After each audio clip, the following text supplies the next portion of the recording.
the first and the last, who has led me to the life of justice. I know your suffering and your poverty, though you are rich and misunderstood by those who claim to be Jews but are not.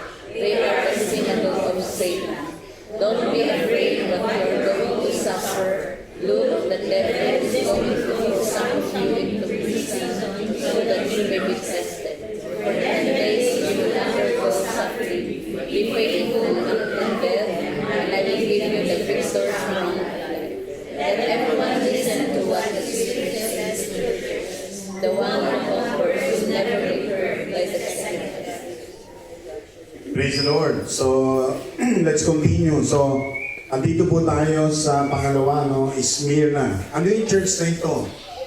Ito yung sabi lang, let's be courageous in spite of difficult times coming. So, ito po yung church na humarap sa mga challenges, difficulties, even persecutions, no? So, sabi dito, Smyrna was a wealthy city founded 3 centuries before Christ. Located about 35 miles north of Ephesus, it was a major commercial center of Asia Minor. Today, the city is called Izmir, with a population of more than 4.4 million people. In the Bible, Smyrna is only mentioned in Revelation chapters 1 and 2. Details about the founding of the church are unknown, but today it is in Turkey. In the letter to Smyrna, it is not one word of complaint or condemnation about this church. So, ito yung commendation sa kanila na hindi sila binigyan ng complaint, no? Or kinondemn, no? Yung church na ito. So, sabi dito, kindly give your feedback if any Christian church is suffering from persecution using social media and publicity or bad publicity. Ano ang magiging feedback natin kung ang church natin, halimbawa, o kasama tayo ng mga tao, na nagkakaroon tayo ng persecution because of social media or bad publicity. Ano ang gagawin natin feedback? Patingin nyo. Kasi sa panahon ngayon, ano na ngayon, di ba? Social media na ngayon. Sino gusto mag-lord? Meron. Ay. Papalit. Dito.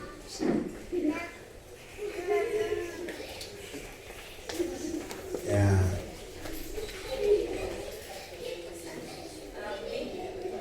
Bilang member po ng Christian Church, of course, syempre una pag nababasa natin, nowadays everything is in social media and most of the people, they believe in kung ano yung pinapost sa social media. At the same time, kapag may mga reviews, so di ba tayo kahit tumingin lang tayo ng isang bagay or lugar na gusto natin puntahan, chinecheck muna natin yung mga reviews. So same thing, syempre kung member ka ng church na yon, definitely medyo masakit yon. Pero bilang member ng church, as a responsibility, we have to show to other people kung ano ba talaga yung layunin ng ating church. So, it depends naman kasi yung mga tao, nagbibigay lang sila ng feedback. But, deep down, hindi naman talaga sila yung mga totoong...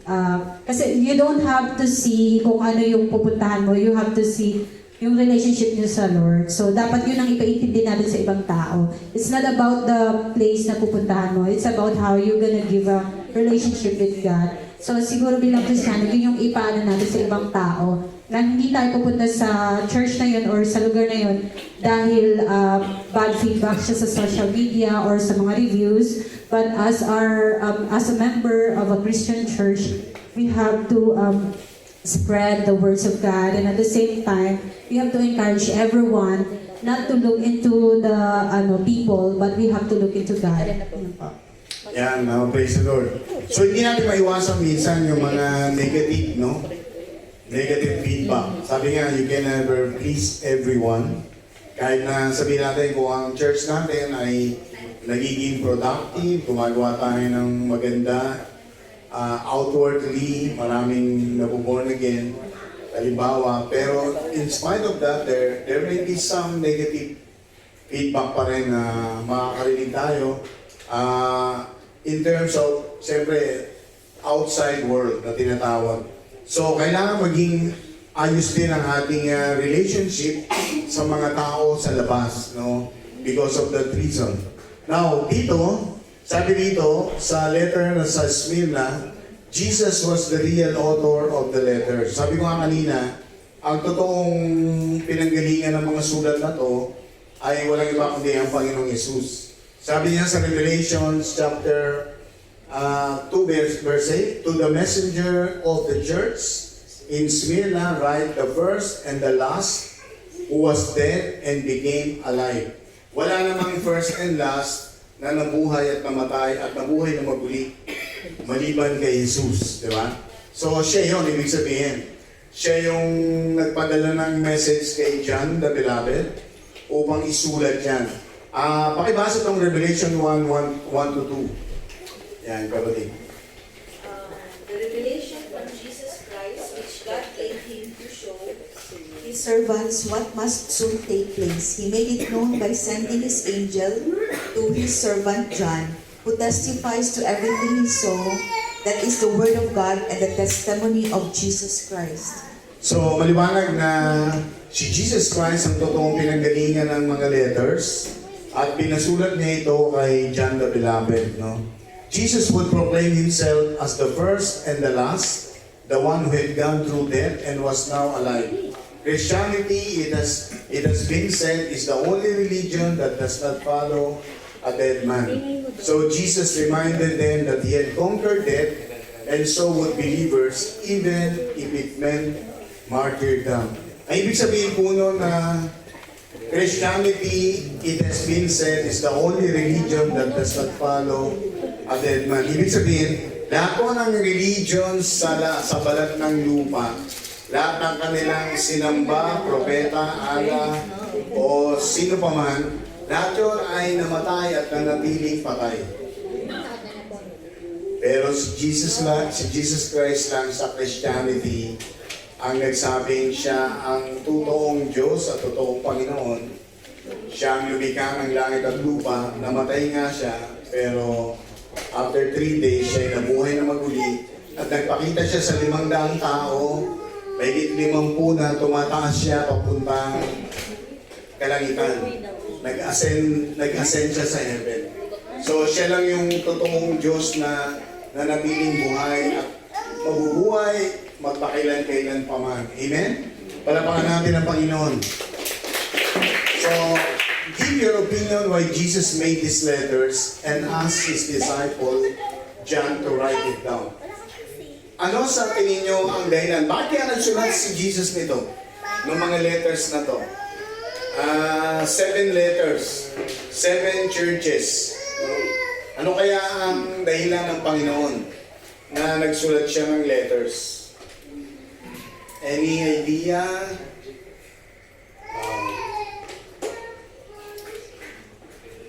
Ayan, sige na lang. I think pa sa ano yun, pagiging, kasi parang napagiging foreshadow sa ito.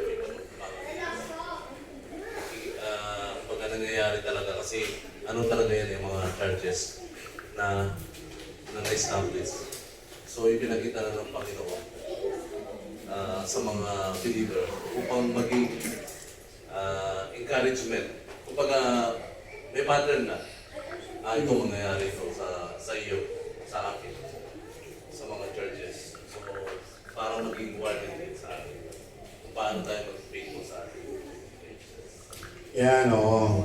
So, ang ibig sabihin ni Deacon doon sa atin, yung church ng Panginoon, sabi niya, I will build my church, the gates of hell cannot prevail against it. Although this happens, let's say, 100 years after the death of Jesus Christ, pero nabuhay siya uli, pumasok yung Christianity, yung history nila from old times, ay paulit-ulit siya. Bakit? Ito ay something that is organic. Organism. Yung church ng Panginoon kasi organism siya. Ibig sabihin, hindi siya patay. Buhay siya. At yung church ng Panginoon, pag sinabing organism, palaki siya ng palaki. Hindi mo siya mapipigil. Na kahit anong pilit mo siya na magkasya lang sa ganito, hindi mo mabibigyan, lalabas pa rin siya. Lalaki pa rin siya. So yung mga letters na ito, parang nagbibigay sa atin ng, sabihin na natin, inspiration, commendation, correction, warning, and what you will be in the end times. Ano ang magiging status mo in the end times hanggang bumalik uli ang Panginoon na kukunin niya ang kanyang church. So, mahalaga na nakikita natin yung sarili natin. Nung pinag-aralan ko nga ito, actually, nung matin ako ng seminar na ito, nung naalala ko ito, nung matin ako ng seminar nito, 6 months to 1 semester ko yan, inatinan yung Book of Revelation sa Philippines. So, 1 semester kong inatinan yan. Nung simula ko inatinan yan, ang laging nasa mind ko, titignan ko siya yung mga letters na to, chapter 2 and chapter 3. Titignan ko siya kung nasaan na ako sa church na to. Ano na yung dapat kong gawin at kung ano dapat na iwasan ko bilang mananampalataya. So, it helps me to examine my faith. And it helps me to move forward sa faith ko. So maganda siya na gamitin natin bilang iglesia ng Panginoon para patuloy po tayong maging productive sa church community. Ngayon, point number 2, sabi ng letter, I know your suffering and your poverty, though you are rich, and the slander committed by those who claim to be Jews but are not. They are the synagogue of Satan. So, yung church pala na ito ay nagsasuffer sila. No? Bagamat sabi nga, wealthy sila eh. Nasa commercial district sila. Malapit sa Ephesus. Pero nagsasuffer sila. At ano ang dahilan? Kasi ito may mga umaatake sa kanila. No? They claim to be Jews, but sabi nga noon, they are not. But they are synagogue of Satan. Ibig sabihin, gumagamit ang kaaway ng mga, sabihin na natin, instrument to work against the church of Smyrna. Okay, basa natin itong John 8, 43 to 45. John 8, chapter 8, verse 43 to 45. Why is my language not clear to you? Because you are unable to hear what I say. You belong to your father, the devil, and you want to carry out your father's desires. He was a murderer from the beginning, not holding the truth, for there is no truth in him. When he lies, he speaks his native language, for he is a liar and the father of lies. Yet, because I tell the truth, you do not believe me. So dito, sinasabi ng point number 2 natin, Jesus knew their afflictions and even their needs. So yung church na ito, nagsasuffer sila ng persecution, no? Which is laganap siya ng Roman Empire. Kasi yung time na yon nung dumating si Jesus Christ at pagkaalis ni Jesus Christ, under Roman Empire yung time na yun eh. At ito rin ang dahilan kung bakit yung mga unang Kristiyano katulad ng mga disciples, napatay sila under the Roman Empire. Dahil nagigpit sa mga mananampalataya. No? Now, as well as persecution from the Roman Empire, the scripture says the church was slandered and betrayed by the certain Jews whom Jesus called synagogue of Satan. That's strong language, but it was true, and it is the same as what Jesus said to the Jews that opposed the truth in His earthly ministry. Kasi pag sinabi natin mga Jewish o Jews, hindi na sila mananampalataya. No? Kasi meron tinatawag na Judaism, may religion sila, na pwedeng against faith ng Christianity. Kaya nga kahit na si Paul, Pariseyo siya, pero kinakalaban siya ng mga priest ng Judaism. Kasi naging Kristiyano siya. Pero nung hindi pa siya Kristiyano, isa siya sa nagpe-persecute. Diba? Pinagtatanggol niya yung Judaism. So, yun yung sinasabi dito. sa church ng Smyrna. Kaya nagsasuffer sila because of persecution. Can anyone share his past afflictions and how God delivered you from this trial? Sa ating ba buhay Kristiyano, dumating na ba yung sabihin na natin, nagkaroon ka ng mga persecution sa buhay mo bilang Christian, at paano ka na-deliver dito ng Panginoon? Yan. Sino gusto mag-share? O wala tayong naranasang persecution? Meron ba? O yan. Dito, mga kapatid. Sister Marie. Ako mas naranasan, hindi naman totally na persecution, but then parang nung bago pa kasi ako dito sa Dubai, nag-work po ako sa isang school which is totally talaga is Muslim na school talaga siya. So, yung sister ko po kasi nagpa-convert siya into Muslim kasi yung pinaka-principal, yung boss niya. So parang kailangan niyang mag-convert dahil para to stay sa work niya. So sa akin po, pinasok niya po ako doon bilang assistant nurse po ako ng school. And then, sabi niya sa akin, pinausap po ako for a final na parang, di naman po siya interview, parang kailangan po siyang kausapin para mabisahan po ako doon sa school na yon. Ang sabi niya sa akin, bibisahan kita pag sundin mo yung gaya ng ginawa ng sister mo, which is na mag-convert into Muslim. Sabi ko sa kanya, paano po ako mag-convert into Muslim kung sa puso ko at sa isipan ko, yung pinaka-hope ko is meron akong Jesus Christ na babalik dito sa mundong ito to save me from all this trouble in this world.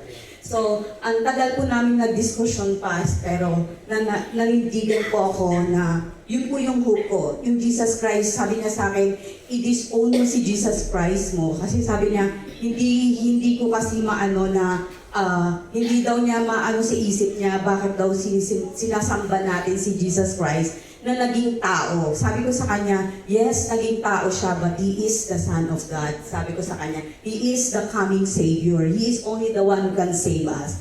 So, nanindigan po ako doon bilang Christian na naniniwala. Sabi ko sa kanya, I cannot disown my God. Sabi ko ganon. Kasi siya yung pinaka-biggest hope ko sa mundong ito. Sabi ko sa kanya.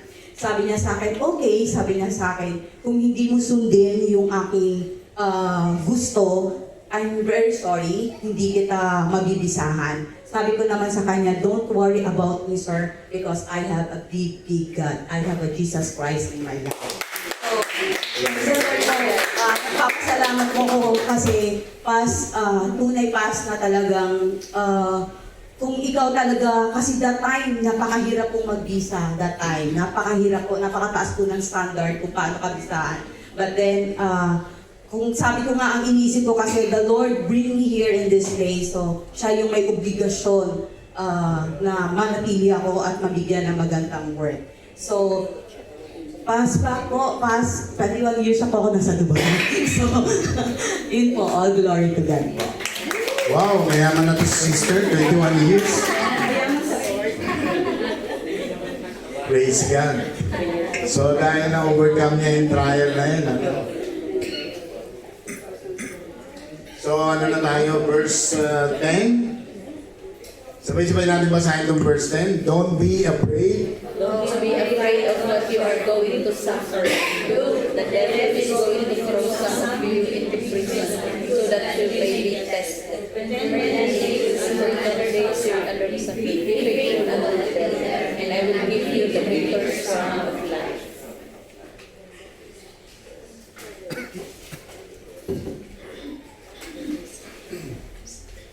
So yung point number 3, Jesus commanded us not to be afraid. Pakibasa dito, nakanina tayo. 41:10.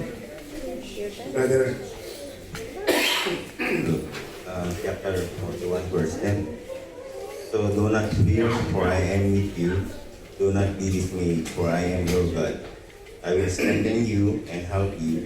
I will uphold you with my righteous right. Next verse, please.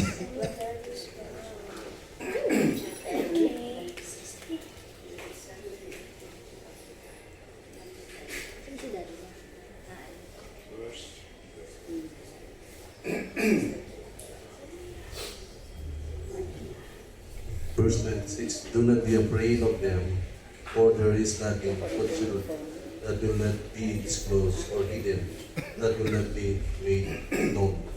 What I tell you in the dark, speak in the daylight. What is whispered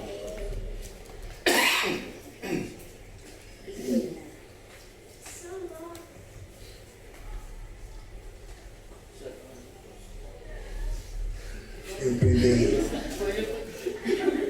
do not be afraid of those who kill the body, but kill the soul. Rather, be afraid of the one who can destroy both soul and body.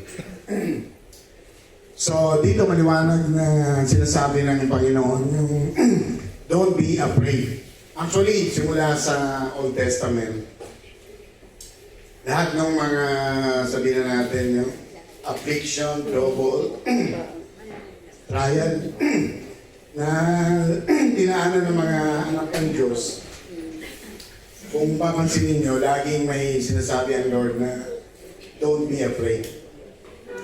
Simula yan kay, sabihin natin, kay Abraham, kay Moses, kay Joshua, bago sila pumasok ng Promised Land. Laging ang command ng Panginoon, don't be afraid. Bakit sinasabi ng Panginoon sa atin na don't be afraid? Kasi pag naunahan tayo ng takot, mawalan ka ng faith agad. Kaya habang nandun yung pananampalataya mo sa Panginoon, you can stand on God's promises and you can still wait for the answer from the Lord. Kaya sabi dito, do not fear, even in the midst of suffering. That is the Lord's word then and today. Do not fear. You may not be facing martyrdom or even any great degree of persecution, but you may still face trials, some of which are life and death related. Do not fear is the Lord's command. I have conquered death. So makikita natin mga magulang kapatid, huwag nating malitin yung salitang fear na iniisip mo dapat lang doon sa mga may malalaking problema, no? Kasi yung iba, konting gusto, konting kawalan, konting problema ng trabaho, may takot agad yun. Diba? Dapat hindi ganun tayo. Maliit o malaki, ang command ng Panginoon, do not fear. Diba? Sabi mo nga sa katabi mo, do not fear. So, do not be afraid. Diba? Kasi kahit ano yan whether material, whether sakit, whether relationship, pag naunahan tayo ng takot, malaking ano yun, malaking bagay na kawalan sa atin. So dapat manatili po tayong maging matapang sa ating pananampalataya. Give your idea why Jesus commanded the church not to be afraid of afflictions, trials, or suffering. Ano kaya ang dahilan ni Jesus Christ? Bakit kinuman niya na dapat hindi po tayo matakot? Yan. Sister Jess na yan. Sister Clavel din, no? Sabi po dun sa Joshua 1:9, do not be terrified, do not be discouraged, for the Lord is with you wherever you go. So, yun yung pangako po ng Panginoon na ano man po yung afflictions, trials, and suffering, lagi po natin kasama po ang Panginoon. So, meron po akong isang kapatiran na yun po yung standing verse niya. Tapos, ang sabi niya sa akin, sis, ba't ganun? Okay naman po yung trabaho ko, okay naman po yung sa pamilya ko, pero bakit parang ang lungkot daw nung nararamdaman niya. Sabi ko sa kanya, ano bang standing verse mo ngayon? So yun po yung verse niya, para po maging powerful po yun na do not be terrified, do not be discouraged. Para po mas maging powerful yung word of God na pinanghahawakan mo, kaya mo yan nararagasan. Yun lamang po. Yan, praise the Lord. Sister Clavel?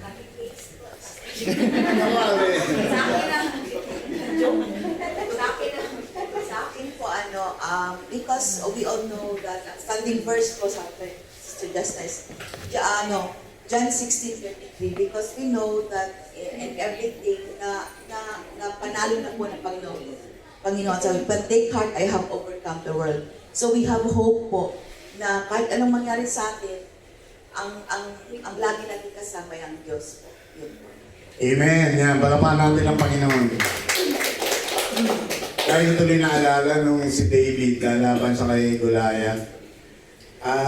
Nung marinig pa lang ni David na si Goliath ay nag-challenge sa mga Israelites, yung si Goliath, tinignan ng mga kasamahan ni David na army ng Israel na napakalaking tao niya, higate siya, no? Tapos kumpleto siya ng armas, parang imposible siyang mamatay.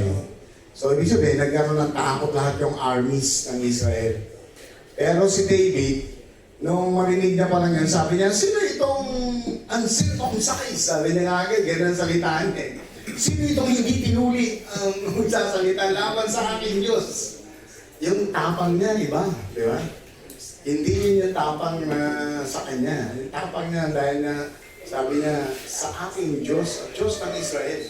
So, ibig sabihin, yung tapang natin na sinasabi, don't be afraid dahil kakampi mo ang Diyos.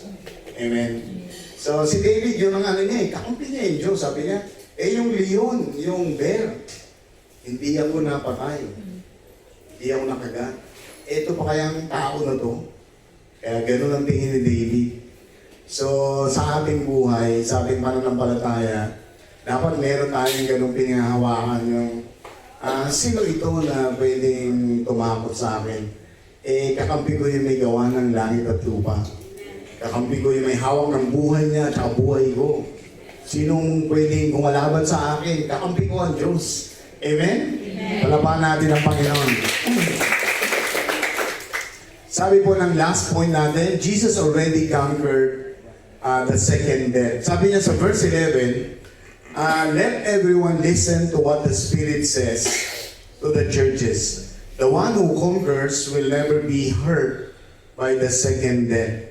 So, yung second death na sinasabi dito, ito po yung judgment, no, for eternal lake of fire. Basahin natin itong Hebrews 2:14 to 15. Still like that. Hebrews 2, verses 14 to 15. Since the children have flesh and blood, he too shared in their humanity, so that by his death he might break the power of him who holds the power of death, that is the devil, and free those who all their lives were held in slavery by their fear of death. Yan. So, sabi nga dito sa explanation, you have probably heard the saying, born once, die twice. Born twice, die once. Naintindihan niyo ba yan? Hindi. Ano ibig sabihin ng born once, die twice? Pag hindi ka Christian, hindi ka believer, pinanganak ka, di ba? 2 beses ka mamamatay. Yung una mong kamatayan ay physical. Pangalawa, yung judgment, second death. Yung you will be separated from the presence of God for eternity in the lake of fire. Yun yung second death. Sabi ng Book of Revelation, chapter 21. So, kaya born once, die twice. Kaya tayo dapat born twice. Born twice, ibig sabihin, pinanganak ka physical, pinanganak ka ng spiritual. Yan naging born again ka. So, ilang beses na kayo ngayon pinanganak? Dalawa na kayo ngayon, no? Dapat 2 beses na kayo pinanganak ngayon. So, born twice, die once. Minsan ka lang mamamatay. Bakit? Physical lang yun. Kasi yung kaluluwa mo, hindi ka namamatay. Sabi ni Jesus Christ, John 10:24 to 25, di ba? I am the resurrection and the life. He who died and believed on me shall rise again. And he who lives and believe it right now, they will never die. Sabi nga nun. So, minsan ka lang mamamatay physically. Pero you will be living with the Lord for eternity. Amen? So, dyan tayo sa born twice, die once. Ganun po tayo. That is a true saying and applies to believers and unbelievers alike. Except believers have been born twice, physically and spiritually. So only have to face one death, the death of this physical body. And if the rapture occurs during his lifetime, they won't even have to die that one time. No believer will never experience the second death. Amen? Palapakan natin ang Panginoon. Kung halimbawa, after mamaya, magkainan tayo, biglang mag-rapture, hindi na tayo mamamatay. Diba? Kasi magpapago lang tayo ng katawan, spiritual, tapos lilipad na tayo. Diba? Ayun yun, diba? So, ganun yun. Ibig sabihin. Kain daw muna bago mag-rap. O, diba? Ay, kapatid. Oo, sige. Question na. Comment lang po kasi. Since nagtuturo na po ng Bible study tayo dito po, di ba? Dapat po din maintindihan na din po natin to na yung minsan kasi may nakikita po tayo pag namatay, sabi niya, kasama niya si Lord. Kahit na hindi naman pa siya believer, di ba? So, dapat din po alam na po natin yun, di ba? Na yung only those who accepted the Lord will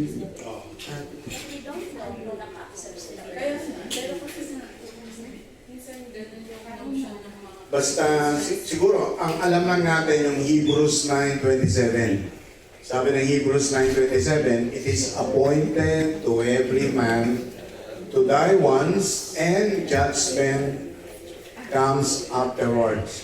Basta pa po yung mga yung po na aksidente, second life na daw po. Minsan may mga Christians pa rin po. Ganun po. So siguro, mga ganon, tayo kung naiintindihan natin talaga yun, alam natin na depende yan sa relationship nila sa Lord, di ba? Kung sila ay merong relationship kay Jesus Christ, anytime yun, pwede kang kunin ng Panginoon. At anytime, magiging kasama mo ang Panginoon. Pero pag hindi, you know na it's a judgment day, no? Na tinatawag. Pero masakit lang sabihin minsan, ano ba yung namatay na yan? Nakatang kay Jesus Christ? Wala kang meron, nasa impyerno lang ngayon yan. Mahirap naman meron. Kasi baka sampalin ka na. Mahirap yun. Pero tayo nakakaalam tayo na kasi sa atin, sa tingin ko dyan, ang concern more tayo dun sa mga buhay. Kaya may kaibigan yun, o kaya may family. Ang approach natin doon, kasi ako dati, madalas ako magsalita sa mga patay.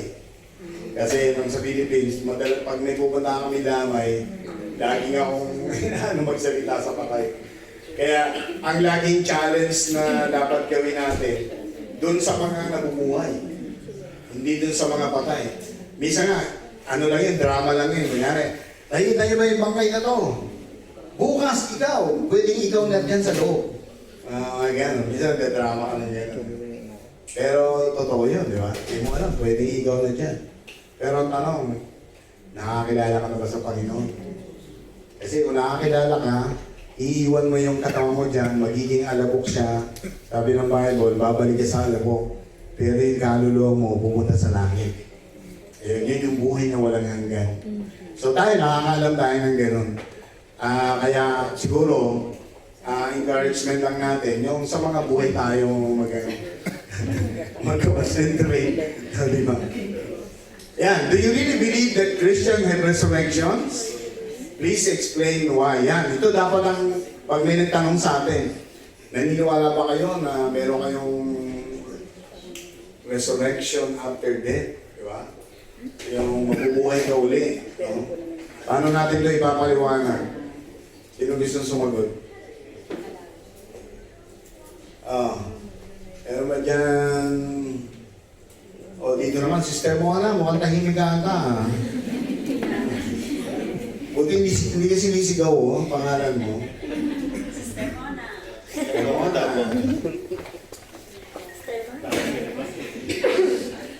Wala naman pong bumulong natin, Joanne, no? Wala po. So, ano po, dahil yun po yung nangyari din kay Jesus Christ. So, kung hindi po nagkaroon ng resurrection ng ating Panginoon, definitely, napakahirap din po explain yung resurrection po na iyan sa mga tao. Even us po, kung hindi natin siya naiintindihan, ang hirap pong sabihin kasi wala po tayong proof na nabuhay talaga muli si Jesus Christ. So, yun po yung para sa akin, Past President po. Ayan, actually, yan ang isa sa pinakatamang sagot, yung 1 Corinthians chapter 15. Sa buong Bible, ang explanation ng resurrection ay nasa 1 Corinthians chapter 15. Doon niya rin sinabi na Jesus conquered death. Kaya sabi niya, where is thy sting, O death? Where is thy power? Kasi na-conquer na niya ni Jesus Christ Hindi siya napigilan na manatili siyang patay. Diba? At isa sa pinakamagandang literal naman na example ay si Lazarus. Si Lazarus, namatay siya talaga. Diba sabi niya 4 days na siyang patay. Pero nung dumating si Jesus, nabuhay siya uli. Paano kung ikaw ang kapatid ni Lazarus? Paano mo ititreat si Lazarus? Uy, patay ka na, di ba? Ba't ka nabuhay uli? Paano ka nabuhay? Hindi, pero literal, totoong nabuhay siya. Nabuhay siya uli. So in short, pinakita doon, may power si Jesus Christ to raise life. Yun ang isang magandang halimbawa, literal. Although yung explanation nasa 1 Corinthians 15, pero pag tinanong ka, ano example mo sa Bible na nabuhay maguli? Si Lazarus. Binuhay niya ni Jesus Christ. 4 days na siya patay. Tapos nang nakabango si Jesus Christ, sabi nga nun, nayinig yung mga ulo, ano ba yun? Mga kuweba, mga libingan, bumangon yung mga saints. Nabuhay ulit yung mga saints. Nagpakita sa kanilang mga kamag-anak, sabi nga nun. Ewan ko lang kung may punta sa kamag-anak niyo, ha? Pero sabi ng Bible, it's biblical. No? May nabuhay nung namatay si Jesus sa krus. Tapos bumangon yung mga saints, yung mga nananampalataya. So, totoong may resurrection. Conclusion, sabi dito, God promised to receive the crown of life. So, ito yung reward ng mga makakapag-overcome. Sabi nga nun, you will receive the crown of life. Sabi siya natin basahin, blessed is the man that endured temptation. For when he strive, he shall receive the crown of life. He shall wear the crown of them that love. Yan. So, ating prayer, I pray that we will continue to be strong and courageous. In spite of the many challenges and trials as Christians, I pray